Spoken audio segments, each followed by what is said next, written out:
What is going on, ladies and gentlemen? Welcome back to Auto Auction Rebuilds. Today we've got another electric bike review for you by Isinwheel. This is their M60 model. We're going to take a look at it, take it for a drive, and then we're going to do a final thoughts on it when we're finished. So this is the Isinwheel M60. This is a 750 watt all-terrain bike with the big old fat tires, 26-inch by 4-inch fat tires. This thing is incredibly priced right now at $699, regularly $1,099. In my opinion, after riding this bike probably about a mile just to get to this location, I'm going to say this is a budget-minded bike, guys. It doesn't come with a lot of frills. It doesn't have a whole lot of options. It's just a pretty basic electric bike. But the specifications are honestly pretty good, especially considering the price point. Let me run some things down for you. It's got a 48-volt, 13 amp hour UL certified battery, maximum speed of 28 miles per hour. It's a 26-inch bike. It has a range of 45 to 65 miles per charge. The motor is 750 watts. It is IPX5 water resistant. Charge time 7 to 8 hours, and it weighs about 75.9 pounds. Maximum payload on this is 330 pounds. Now again, this is not a highly priced bike like some of the other ones. It's $699. It's got 33 5-star reviews currently, so apparently people like it. Now some of the other things that I like about it is that it has a cargo tray, a package tray on the back. You have a brake light that I assume you push a button and, oh, there you go. So you just push this little button to turn it on and off. You have a derailleur guard right here, which is nice. So if you clip something, you don't end up knocking and messing up your Shimano 7-speed derailleur. One of the things that I'm not so happy about is that it doesn't have a rear suspension. It's got some springs in the seats here, and the seat is plenty cushy, but I can tell you from my ride over here, it's a little bit of a rough riding bike. Now, you do have your nice fork suspension up front with the lockout if you choose to lock the front forks, which I don't recommend. I tried it. It's not very comfortable. You do have a projector headlight right here, and you have your dampening adjustments right here as well. Here is your Shimano 7-speed shifter, quick and easy. It is a twist throttle. You do not have hydraulic brakes. That's something else that I've already noticed a big difference. There's no hydraulic brakes on this. You have a basic LCD screen. I believe you have 5 levels of pedal assist, 0 all the way up. It shows your max power, it shows your speed, it shows your trip. You can hit this button and you get trip, odometer, voltage, current, time that you've been running, etc. Very basic screen there, and that's pretty much it. Your battery resides right here. It charges here. You have keys to remove the battery, so you can pop it off right there. Very basic bike. I mean, there is really not much to this, but I think that's kind of the point of this bike. This is not a $2,000 or $3,000 electric bike. It's $699. All right, so what's important is you take that into consideration. Keep your expectations on par with the price point of what you're trying to purchase. Okay, it's like going out trying to buy a Mercedes, but you end up with a Chevy Aveo, right? But you still expect the Chevy Aveo to perform like the Mercedes. It's just not realistic, okay? So keep that in mind. We're going to take this thing for a ride. We're going to see how it does, not just on this gravel road, but we have some dirt trails that are really, really rough, really rough, really rough. I'm going to hurt after this for you guys, all right? And then we're going to take it out on the regular road and see how it performs going up and down hills on the pavement. So I always do 100% honest and transparent reviews. I do not get paid to do these reviews, okay? I get the bike, and that's it. Regardless if it's a $200 bike or a $10,000 bike, I get the bike, and that's it. So I am free to give my opinion, whether it's good, bad, or indifferent, and I always do, okay? So far, I am trying to keep my expectations realistic with this bike. I've already ridden it down here. I've tried tightening up the dampening on the shocks on the front. and I don't know that it's doing anything. Like, I don't think I can tighten the dampening anymore, and there's too much give on the front, and there's none in the back. And the brakes. The brakes have been less than impressive. Now, the takeoff torque is actually pretty decent. It's not going to rip you off the bike or anything, but I'm going to give you an idea right now, right? We're going 18, and I'm going to 19. Let's do 20. We're doing 19. Let's hit the brakes. That's what I'm talking about, guys. Like 19 miles an hour. Do you see how long it took me to stop? The brakes are a little concerning, and yes, I have adjusted them. I've got them to where they are nice and tight. Maybe they're just not broken in yet, or maybe I'm just spoiled by hydraulic brakes. Anyway, let's see how she does going off into the grass over here. This is a... Oh, I don't want to do that, do I? Okay, let's do it. I'm going to regret this, I think. Oh! It made it. So it does have enough torque. You're not going to carry my 220-pound self up a giant grade like that, especially on this rough terrain if you don't have enough torque to get the job done. The suspension is very bad. This is, again, this is why I was trying to tighten up the... Oh, wow, hello. Oh, I was trying to tighten up the front, and I was trying to prepare for the non-suspension in the back, and the front just isn't tightening up enough. There's too much give in the front suspension, way too much travel. Oh my gosh.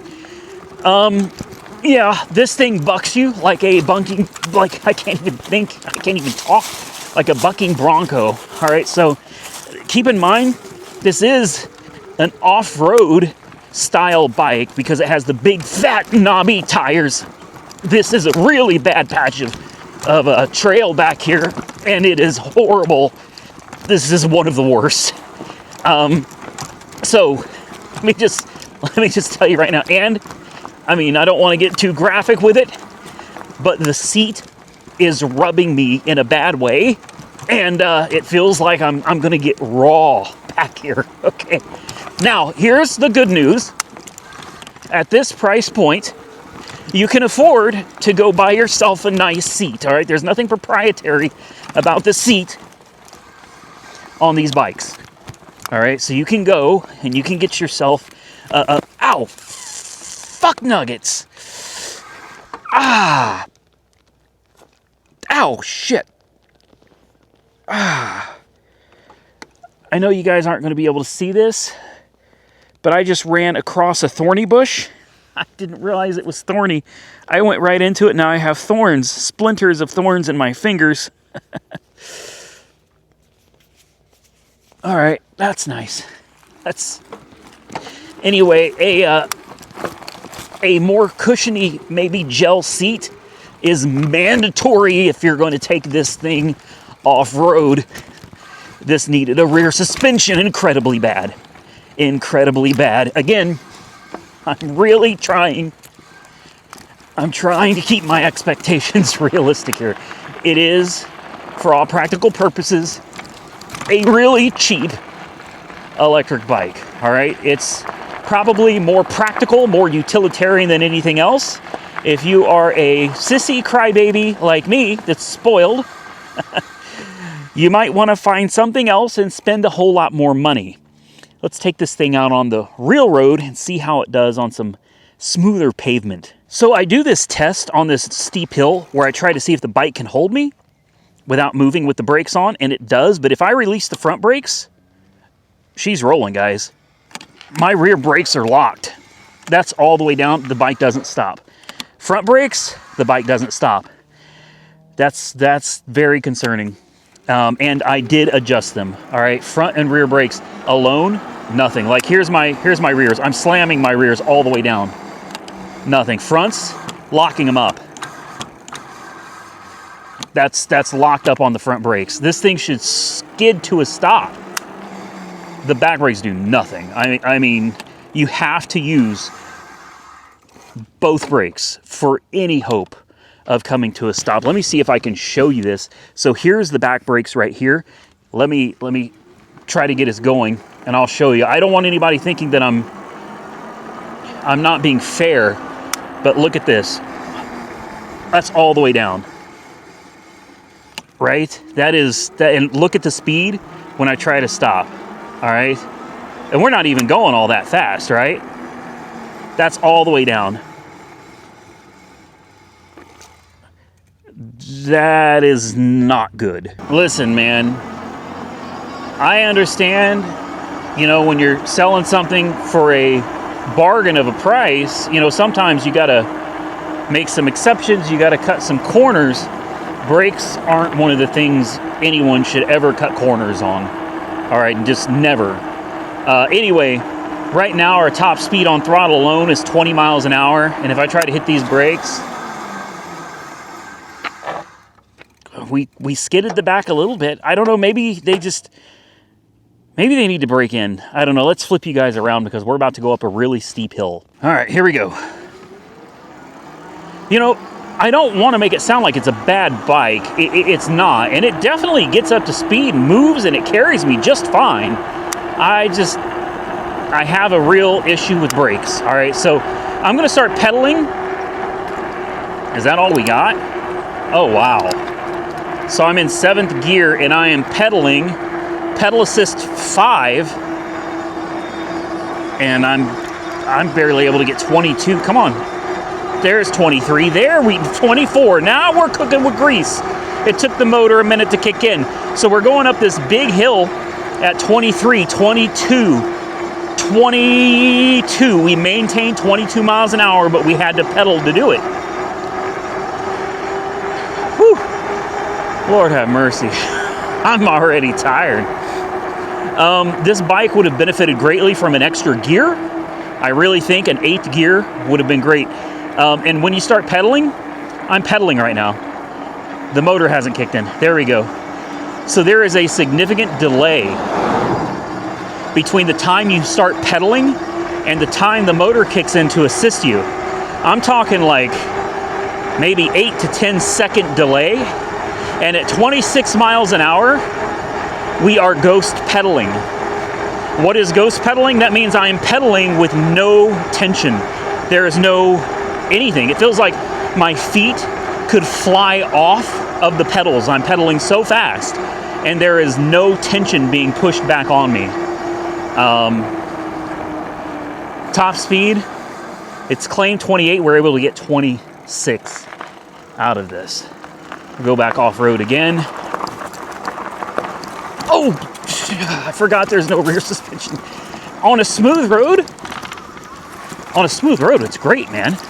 No complaints at all. There are some pretty decent bumps here, but it rides just fine. And I mean, realistically, how many of you are going off-roading in these? I say that all the time. I mean, these things they're being marketed towards off-roaders, you know, take this thing out to the park. But realistically, you're going to take it to the park and you're probably going to ride on some nice man-made trails that aren't too bad, or you're going to ride around the neighborhood in suburbia on roads just like this. Well, I'm here to tell you, on these roads, this thing rides great. It rides great. It's super smooth. It's actually comfortable. The seat is not hurting me at this point. It's when you are bouncing up and down heavily on really bad terrain that the seat just creates so much friction. So if you are going to take it off-road, may I recommend you go and buy yourself a really nice seat. It is not a bad bike, not by any stretch of the imagination. It feels very well built, very solid. My biggest complaints are no rear suspension, too much free pedaling when you get up to speed, and a lack of adequate brakes for the speeds. I think anything that's going over 25 miles an hour, the brakes should be better than this. The brakes should really be better than this. Again, brakes are something that you can probably check into yourself. Maybe you can go get yourself some better brake pads or something. I mean, how much does something like that cost for a bike? I doubt that much. Overall, it's a decent bike. And again, you have to remember the price point. This is not a super expensive bike. This is a bike for people that are on a budget, people that don't want to spend a whole lot of money. You get what you pay for. So real quick, I just kind of want to take a look at the rotors and the brake pads. I know I'm sounding kind of obsessed, but I really can't help it, guys. Like, brakes are, you know, it's a real safety concern here. I mean, we got, those are 160 millimeters, so they're tiny. We got tiny rotors and itty bitty calipers, man. I'm making sure that I didn't get something installed wrong, because these are, yeah, these are tough, man. These are, yeah, same thing in the back, 160 millimeter. Yeah, it's cable driven. I mean, I've got the brakes set to where, I mean, that's same thing with the front. I don't know, man. We've ridden 3 miles. I'm going to stop harping on the brakes at this point. All right, we're gonna get back on the road. Here's the fact of the matter. Does the bike stop? Yes. Yes, it absolutely stops. Does it stop the way I would want it to? No, but it does stop. All right. If you needed to like emergency brake to prevent hitting something, that's not going to happen. Let me try one more time. All right, we're going to get going. And I'm going to try to emergency brake here once we crest this hill, so I can see what's coming in front of me. We're going to try to emergency brake. I'm only doing 20 miles an hour because that's all the twist throttle will give you. And we're just going to see what happens. I mean, I'm just going to hit these things. You ready? Here we go. All right, both of them. Let me look behind me. No traffic. Here we go. Yeah, it stops, man. Maybe I'm just expecting a little too much from it. That's all. It does stop. So there you go. I'm going to stop harping on it now. Okay, I promise. We're not going to harp on this anymore. Let's get back to the house here. We'll take it back on the gravel road, and we'll see how it does there. And we'll check the battery and all of that good stuff when we get back. You know, the torque really isn't bad, and the brakes do feel like they're actually getting a little bit better as I've been using the bike. So here's what I want to show you. Hopefully, let me see if I can bring this camera down just a little. Hopefully you'll be able to see when I start pedaling. All right, we're capped out at 20 miles an hour. I'm going to start pedaling and let off the twist throttle, and I'll tell you when this thing finally kicks the motor back in. Here we go. Pedaling. No motor. Still no motor. There it is. Motor just kicked in. However long that was, I'm telling you, I feel like it's a good 8 to 10 seconds. There we go. Now, once the motor kicks in, yeah, okay, we're going downhill and we've hit 29. So, but again, I'm ghost pedaling. It feels like my feet are just gonna fly off the pedals here. But we're doing 28, 29 miles an hour. Can't say it doesn't do it. It absolutely does. Will it do a burnout? Whoa, it will do a burnout. On gravel, it will do a burnout. You know, I've been riding this thing around for a while. I try to put about 5 miles on each one so that I have a pretty good baseline for how the bike feels, how I feel after riding the bike.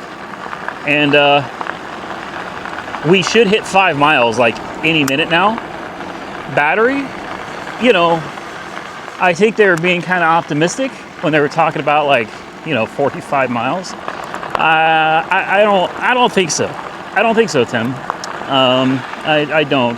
I think realistically, with the way I'm riding, and of course range depends heavily upon how you use the bike, temperature, all of that good stuff. Out here, it's about 60 degrees today. I am 220 pounds. I'm 5'11". So that take that into consideration as well. And I'm being lazy by using the twist throttle almost exclusively. Occasional pedaling, but mostly twist throttle. So in my case, I'm going to say after doing 5 miles and the bike being, I don't know, we're down to 3 out of 5 bars. Okay, so 60%. We've used 40% of the battery over the course of 5 miles. That's pretty significant. So with the way I'm riding it, I would estimate you could probably get about 15-ish miles out of this of constant use and abuse. Remember, we haven't been just cruising around on nice soft surfaces. We've been up hills and down hills and through rough terrain off-road. Just take that into consideration. Oh, God, man, really. The no suspension on the rear end really affects you when you're off-roading on a nice flat surface. That wouldn't be so bad. And on these roads, the rear suspension on this thing is just killing me, man.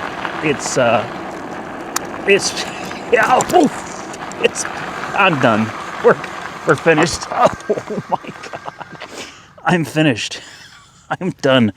I have been beat up enough today. So there it is. There it was. The Isinwheel M60. I do like that. That's super bright headlight. Super bright headlight. I love the fat wheels. I love the look of the bike, the paint scheme, the profile. I mean, really, overall, it's a really good bike for the price. Did this turn off on me? Hey, we're supposed to have that on, man. There we go. I must have turned it off.